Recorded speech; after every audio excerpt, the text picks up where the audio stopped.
Gombo ni zimwe mu mboga zikoreshwa mu mafunguro atandukanye zikagira akamaro mu bice by'umubiri bitandukanye ariko zikagira umwihariko wo gufasha igitsina gore ku bijyanye n'imyororokere. Sinzi impamvu abongereza bazitaziye agatoki k'abari n'abategarugori ladies little finger, ariko birashoboka ko bashakaga kumvikanisha ko gombo zongerera abagore amavangingo ahagije. Ubu ni ubuhamya butangwa n'abagore bazikoresha kenshi mu buzima bwabo. Gombo yahawe amazina menshi arimo ladies fingers, intoki z'abakobwa. Gombo rero zikaba zivugwaho byinshi birimo gutunganya umubiri w'umugore ugashimisha umugabo mu gikorwa cyo kubonana nk'abashakanye, nk'uko bitangazwa n'ibinyamakuru birimo ResearchGate. Uretse kuba gombo zifasha igitsina gore koroha mu myanya y'ibanga yabo, bikoroha kuzana amavangingo agaragaza ko bishimiye igikorwa cy'imibonano mpuzabitsina, zifasha abagabo kwisanga muri iki gikorwa bagacika ku muco wo guca inyuma abo bashakanye bitewe n'ibyishimo bahabwa. Si ibyo gusa kandi gombo zifite akamaro gakomeye mu mubiri wa buri wese, yaba igitsina gabo ndetse n'igitsina gore. Izi mboga zifasha umutima gukora neza ndetse zigasukura n'imiyoboro y'amaraso, zikagira ubudahangarwa bufasha amagufa gukomera, zigafasha abagore batwite kurinda abana babo. Iki kiribwa kikaba n'ikinyobwa kirinda umubiri kwinjirirwa na kanseri.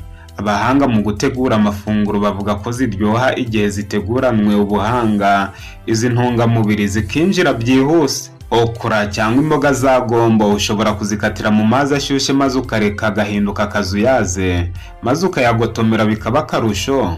Uri umugore witegura kubonana n'umugabo we, zikagutegura mbere y'imibonano cyangwa zikakongerera ubushake. Uyu mwanya nshaka ko twimbika bihagije amabanga bumbatiwe n'izi mboga ku bashakanye no mu buzima muri rusange.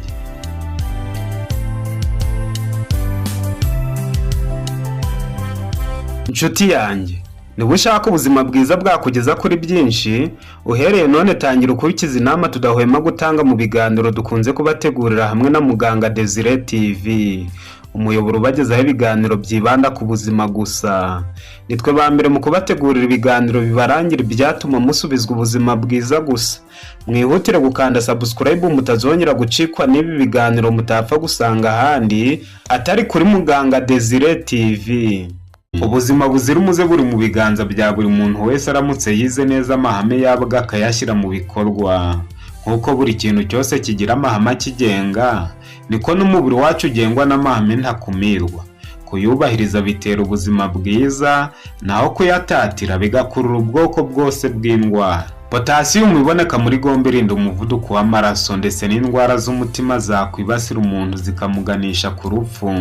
Zikungahaye kuri fibre ishobora kugabanya cholesterol mu mubiri, ugakora neza ndetse igasukura n'amara. Folate iboneka muri gombo ifasha imitsi y'umugore utwite ndetse zikarinda uyu mugore kuzahazwa n'indwara, dore ko barwara byoroshye. Izi ntungamubiri zifasha umugore utwite zibonekamo hari nka feri, calcium n'izindi. Gombo yifitemo icyitwa lectine irinda umubiri gufatwa na kanseri byoroshye, cyangwa gufasha bamwe bamaze kuyirwara ntibazahaze cyane bakagabanyirizwa uburibwe. Mu gihe gombo idashobora kuba ikintu gikunzwe cyane, inyungu z'imirire yacyo rwose iragaragara, kuva ku gushyigikira ubuzima bw'umutima n'imiyoboro no gucunga urugero rw'isukari y'amaraso kugeza guteza imbere ubuzima bw'amagufwa. Okra rero ishobora kuba nziza ku mirire yawe. Izi mboga zigenewe buri muntu wese kuko nta muntu udakenera izi ntungamubiri. Kuba benshi bizera ko gombo yongerera amavangingo abagore mu gikorwa cyo kubonana n'abagabo babo, ntibikuraho ko uwaziriye wese yaba adafite ubuzima bwiza. Gombo yongerera abagore amavangingo bakishima igihe bari kubonana n'abagabo babo. Bamwe bazikatira mu mazi yatuye bakayanywa ari akazuyaze. Umugore n'umugabo bakoresha izi mboga mu mafunguro yabo ya buri munsi babasha kwizihirwa n'urushako. Ku rubuga rwa santé+mag.com bavuga ko okra uruboga rukize ku ntungamubiri zitandukanye ndetse na za vitamine A, B, C na K, n'ubutare bwa magnesium, potassium, calcium, fer, zinc ndetse n'ibyitwa fibre. Umuntu urya okra ku buryo buhoraho bimufasha kugira inzira y'igogorwa ryiza, bikamurinda kugira ibibazo bitandukanye mu mara, harimo no kumurinda kumva gugaye mu nda, kuba yarwara impiswi cyangwa impatwe n'ibindi.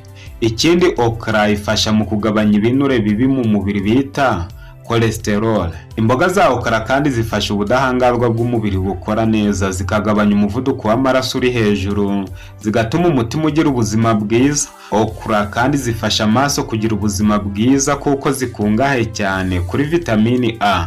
Imboga za okra zikungahaye cyane ku byitwa antioxidant na vitamini A, bituma uruhu rugira ubuzima bwiza, zikanafasha mu komora inguma zoroheje zaba ziri ku ruhu. Kuri urwo rubuga kandi bavuga ko uburyo bwiza bwo gutegura okra ushobora kuzikatagura zikarara mu mazi, nyuma umuntu akanywa ayo mazi akibyuka mu gitondo. Ku rubuga rwa lifehack.org bavuga ko okra ituma umuntu yiriye yumva yijuse, bikamurinda kurya bya hato na hato, bikamufasha kugabanya ibiro mu gihe abyifuza. Ikindi kandi imboga za okra zifasha umubiri kwisukura. Imboga za okra zifasha mu kurwanya kanseri kubera ko zikungahaye cyane ku byitwa antioxidant. Okra kandi zongera uburumbuke fertility, zikanafasha umugore utwite kumererwa neza kuko zikize cyane ku byitwa folate. Imboga za gombo zifasha mu kuringaniza isukari mu maraso, zikanakumira indwara ya diabete. Imboga za okra kandi zikumira indwara zimwe na zimwe zibasira impyiko, cyane cyane ku bantu bazirya ku buryo buhoraho. Imboga za okra zifasha abantu barwaye asima kumererwa neza kuko zituma bashobora guhumeka neza. Okra kandi zituma umuntu agira imisatsi myiza iyo bazifashe bakazitogosa, nyuma zamara guhora bakazivanga n'umutobe w'indimu bagasiga mu musatsi, nyuma bakawumesamo, bituma usa neza kandi ukabyibuha. Imboga za okra zituma ubwonko bumererwa neza, bukanakora neza ku buryo ari nziza ku bana b'abanyeshuri baba bagomba kugira ibyo bafata mu mutwe. Kubera vitamini K iba mu mboga za okra, ituma umuntu ukunda kuzirya agira amagufwa akomeye kandi ikayarinda indwara y'amagufwa izi nka osteoporosis. Imboga za gombo zitegetswe by'umwihariko barwaye ibisebe byo mu gifu, abaribwa cyane mu gifu n'izindi ndwara zose zibasira igifu muri rusange. Abarwaye indwara zo mu mara bagakwiriye gushakisha izi mboga kuko zabakorera byinshi. Izi mboga kandi ni ingenzi ku barwaye indwara zo mu muhogo na bronchite, banywa amazi yazo no kuyajundika mu kanwa buri munsi. Ushaka kuzirya zitetse zijyana neza n'ibirayi hamwe n'izindi mboga. Kuzirya ari mbisi wazikatana n'izindi mboga nyinshi ziribwa ari mbisi. Niba uzitetse byiza ni ukuzitogosa cyangwa ukazitekesha umwuka. Inshuti yanjye, niba ushaka ubuzima bwiza bwakugeza kuri byinshi, uhereye none tangira ukurikiza inama tudahwema gutanga mu biganiro dukunze kubategurira hamwe na Muganga Desire TV, umuyoboro ubagezaho ibiganiro byibanda ku buzima gusa. Nitwe ba mbere mu kubategurira ibiganiro bibarangira ibyatuma musubizwa ubuzima bwiza gusa. Mwihutire gukanda subscribe mutazongera gucikwa n'ibi biganiro mutapfa gusanga ahandi atari kuri Muganga Desire TV.